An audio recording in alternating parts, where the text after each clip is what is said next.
এই ক্লাচটা আপনি যতক্ষণ ধরে রাখবেন সারাদিন পিকআপ টানলেও বাইক আগাবে না।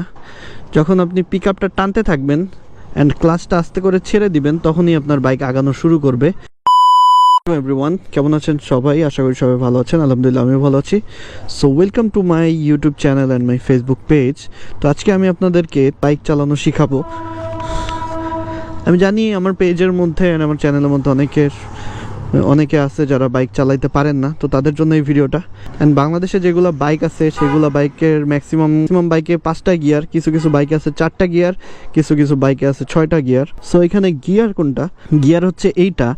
ফার্স্ট গিয়ার আমরা নিচে ডাউন করি, দেন 4টা উপরে উঠাই। নিচে ডাউন মানে এইটা, আর উপরে উঠানো মানে এইটা এটা এটা এটা। এরপরে এটা হচ্ছে ক্লাচ। এই ক্লাচটার মধ্যে আসল গেম।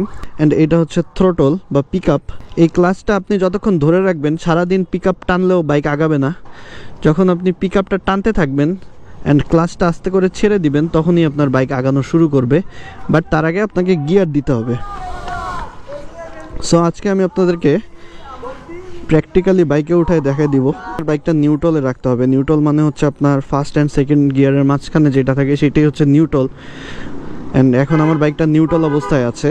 নিউট্রালে থাকলে এখানে এন থাকবে অলওয়েজ। তো আমার মিটারটাতে একটু সমস্যা, যার কারণে এখানে 1 উঠে আছে। দেন নিউট্রালে থাকার পরে আপনার যেটা করতে হবে, আপনার সবার প্রথমে বাইকটা স্টার্ট দিতে হবে। এই যে এটা হচ্ছে স্টার্ট বাটন। অ্যান্ড আরেকটা জিনিসের সাথে আপনাদের পরিচয় করে দিই, এটা হচ্ছে ইঞ্জিন কিল সুইচ। মানে এই যে এইখানে হচ্ছে ক্রস চিহ্ন, যেখানে এই অবস্থায় থাকলে হচ্ছে আপনার ইঞ্জিনটা এখন কাজ করবে না, মানে আমি স্টার্ট দিলেও কোনো কাজ করবে না। অ্যান্ড এইখানে থাকলে আমি স্টার্ট দিতে পারবো।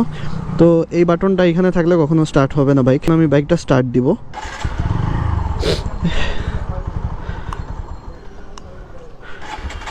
এই তো বাইকটা স্টার্ট দিয়ে দিলাম। এখন এই যে এটা হচ্ছে থ্রোটল। এই থ্রোটলটা আমি যখন ঘুরাবো তখন বাইকটা আগাবে। বাট তার আগে আমার গিয়ার দিতে হবে। অ্যান্ড মোস্ট ইম্পর্টেন্টলি আপনারা যখন গিয়ার দিবেন, এ তো নিচে গিয়ার দেখতে পাচ্ছেন। এই যে গিয়ার আমি সামনে প্রেস করলে একটা গিয়ার পড়বে। অ্যান্ড গিয়ার দেওয়ার আগে আপনার যেটা করতে হবে, আপনার ক্লাচটা ধরতে হবে এইভাবে। দেন আপনার এই যে গিয়ারটা প্রেস করতে হবে। তো এখন আপনি অলরেডি একটা গিয়ার দিয়ে ফেলছেন। এখন আপনার যেটা করতে হবে, এই যে থ্রোটল, এই থ্রোটলটা আস্তে করে টানতে হবে, আস্তে করে টানতে হবে। অ্যান্ড এই ক্লাচটা ছাড়তে হবে, তাহলে আপনার বাইকটা আগাবে। দেন আপনার বাইক যখন একটু আগে গেল তখন আপনাকে নিচে আরেকটা গিয়ার ফেলাইতে হবে এইভাবে। এখন আপনার বাইক সেকেন্ড গিয়ারের মধ্যে আছে। অ্যান্ড নাও আপনি আবার সেম ওয়েতে থ্রোটল মেরে বাইক আগাবেন। এইভাবে আপনারা বাইক চালানো শিখে গেলেন। মনে করেন যে এখন আপনারা বাইক চালাইতে পারেন প্রপারলি। বাট বাইক চালাইলেই তো হবে না, বাইকটা তো ব্রেকও করতে হবে। তো বাইক ব্রেক করার সময় অলওয়েজ আপনার সবার প্রথমে ক্লাচটা ধরতে হবে। দেন আপনার সামনের ব্রেকটা প্রেস করবেন হালকা করে। এই পিকআপ টানা যাবে না ব্রেক করার সময়।